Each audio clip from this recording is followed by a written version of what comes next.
Good morning to all my friends and family, and welcome to this episode of Jim's 5am Club. Check this out. What an absolute cracker of a day coming up. I just absolutely love doing what I do, getting up early every single day to be able to deliver at least one episode of Jim's 5am Club. And today I've got an absolute cracker on this cracker day. It's a clear day, clear sky, hardly any breeze, and I've got an absolute classic to deliver and to talk about. And the book is entitled Acres of Diamonds by an author named Russell Conway. And this book is well over 100 years old. And Russell used to do a traveling lecture where he basically presented over 6,000 times this particular talk. And it's a parable that he heard in 1870 when he was touring Iraq. So an absolute gem. A book that has stood the test of time with a timeless message that is as relevant today as what it would have been in 1870, which is almost 150 years ago. It's just amazing how time just moves on, and yet the challenges that we face as people, our existential sort of challenges, are reoccurring and never drift away or evaporate. So without any further ado, let's hook into this parable, this message from this relatively ancient text, where Russell kicks off and tells us the story. And he says that there was once a wealthy man named Ali Hafed, who lived near the river Indus. He was content because he was wealthy, and he was wealthy because he was content. That just has such a beautiful ring to it. He was content because he was wealthy, and he was wealthy because he was content. There's a message there. There's a powerful and profound message there in that one sentence. But he says that Ali had a visitor pass through his town one day and told him all about diamonds. And that night, that very night, Ali went to bed a poorer man. And he was poor because all he could think about was diamonds. And now he was poor because he was discontented. And discontented because he feared that he was poor and he was no longer rich. So a transformational experience for Ali, who lived on the land, had a farm, had a river going through the farm, had his family, had everything he ever wanted. He was self-contained and couldn't be better off in any way, shape or form. But he was discontented now because he learnt about diamonds, and that made him poorer. So what did Ali do? According to Russell Conway, he sold his farm and he travelled to Pakistan.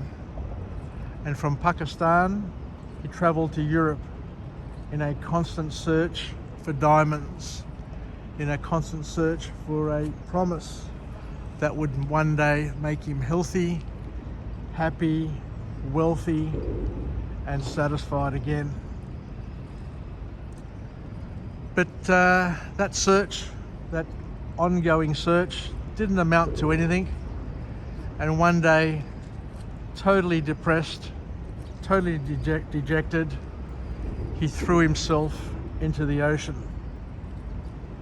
For he had found out that the man, the relatively poor man who bought his farm, was walking along the river that dissected that farm and found a glistening stone by the riverbank and many more such glistening stones, which turned out, believe it or not, to be diamonds, big diamonds. In fact, that riverbed, that river, that farm, that the original farmer, Ali, had sold for a pittance, had acres and acres of diamonds. And Russell tells us that this story is linked to the diamonds of Golconda. So obviously there's some sort of truth behind this story, and there was a place, and there's always going to be a place, which is full of diamonds, which is full of wealth, that somebody discovers at some point in time, which the owners of that place never knew about previously. So the message, the moral to this story, to this parable, is that there are opportunities abound. There are opportunities all around us. And all we need to do is to open up our eyes, open up our hearts, and discover them. My spiritual father, Father Dimitri Kokinos, always tells me that from a spiritual perspective, as a priest, one thing that never ceases to amaze him is the number of people he comes across who have absolutely everything. They've got families, they've got friends, they've got businesses, they've got homes, they've got wealth, they've got health, and yet, with all of these things that surround them, it never ceases to amaze him how these people seemingly just go out of their way to destroy everything and to destroy their lives. He says it's really, really sad that people are wealthy, healthy, and yet from that state of contentness that they once have, something happens and they just go out of their way to ruin everything.